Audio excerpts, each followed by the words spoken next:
नमस्कार मित्रों।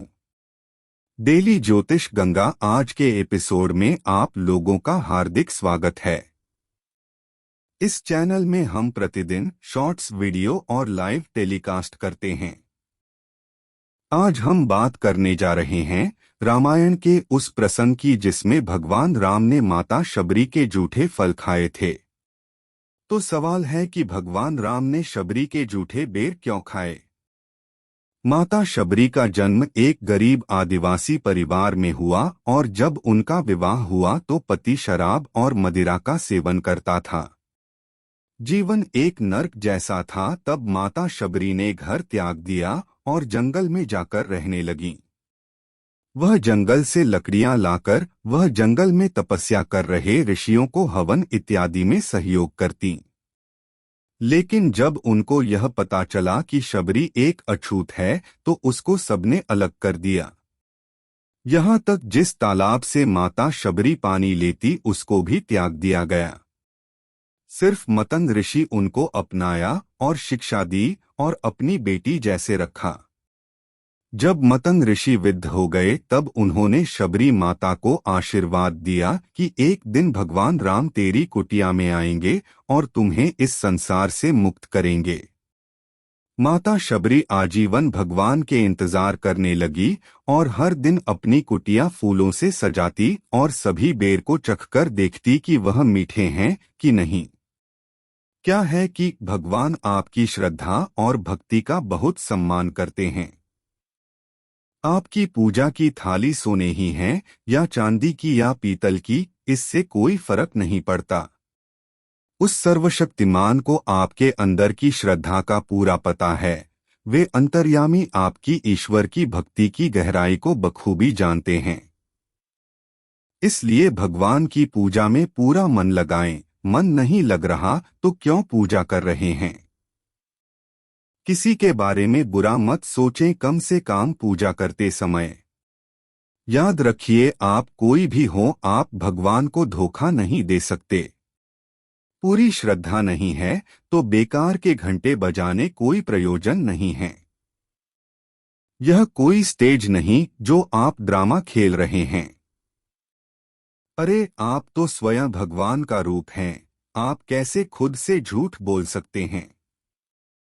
कभी महसूस कीजिएगा, आपके अंदर कोई है जो गलत और सही को हमेशा सही से बताता है। कितने भी घमंडी और घोटाले वाले होंगे, लेकिन कोई तो है जो हर बार अंदर से बोलता है यह गलत है या यह सही है। तो आते हैं माता शबरी की कथा पर। प्रसंग है, जब भगवान राम माता सीता की खोज कर रहे थे तब उनको प्यास लगी। वह उसी तालाब तक पहुँचे जो माता शबरी के कारण अछूत करार दिया गया था।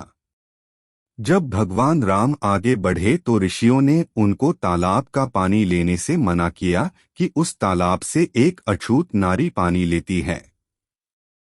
भगवान राम तो आप जानते ही हैं, वह मर्यादा पुरुषोत्तम हैं, तो उन्होंने उन ऋषियों को समझाया कि नारी ही इंसान को जन्म देती है और वह कभी भी अछूत नहीं हो सकती। वे उन शबरी माता की कुटिया का पता लेकर जंगल में गए और जैसे ही शबरी माता ने उनको देखा वह जान गई कि वे ही भगवान राम हैं। शबरी माता उनके चरणों में गिर गई और उनकी आवभगत करने लगी। उनको अपने मुंह से चखकर जूठे बेर खिलने लगी और भगवान राम उनको खा लिए।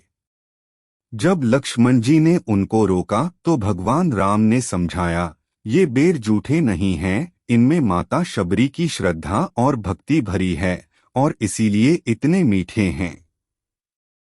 कहते हैं माता शबरी ने इसके बाद भगवान राम के आशीर्वाद से अपना शरीर त्याग दिया और मोक्ष को प्राप्त हो गईं। यह आपको कथा लगती होगी, लेकिन क्या आप जानते हैं माता शबरी की वह कुटिया कहाँ है। याद रखिएगा, रामायण के हर प्रसंग पर आपको कोई न कोई साक्ष्य मिलेगा, कोई जगह, कोई सेतु तो कोई मंदिर अवश्य मिलेगा। सच में रामायण तो राम कथा है, लेकिन कल्पना नहीं है।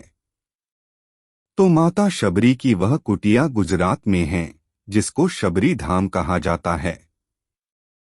यह गुजरात के डांग जिले के पास अहवानवापुर रोड से सुबीर नामक गांव से लगभग 4 किलोमीटर दूर है। और तो और वहां 3 पत्थर भी हैं जहां भगवान राम, लक्ष्मण और शबरी बैठे थे। उसी के पास पंपा झील है, जिसको तालाब के रूप में वर्णित किया गया है। सोचिए, माता शबरी की भक्ति की बातें हम आज भी करते हैं और इतने हजारों साल बीत गए। कैसे एक दिन भगवान के दर्शन से आपका नाम हमेशा के लिए अमर हो जाता है। एक बार जो ईश्वर की निगाह जिस पर भी पड़ जाए तो कैसे एक क्षण में उसका जीवन सफल हो जाता है। शायद उन शबरी माता जैसी भक्ति हम में आ जाए। भक्ति का कोई थाह नहीं है, हर दिन उस परम पिता को अवश्य याद कीजिए। अगर रोज नहीं जा सके मंदिर तो क्या, 5 मिनट पूजा करिए। आपकी भक्ति ही सबसे महत्वपूर्ण है। एक लाइक कर दीजिएगा और अपने मित्रों के साथ शेयर कीजिएगा।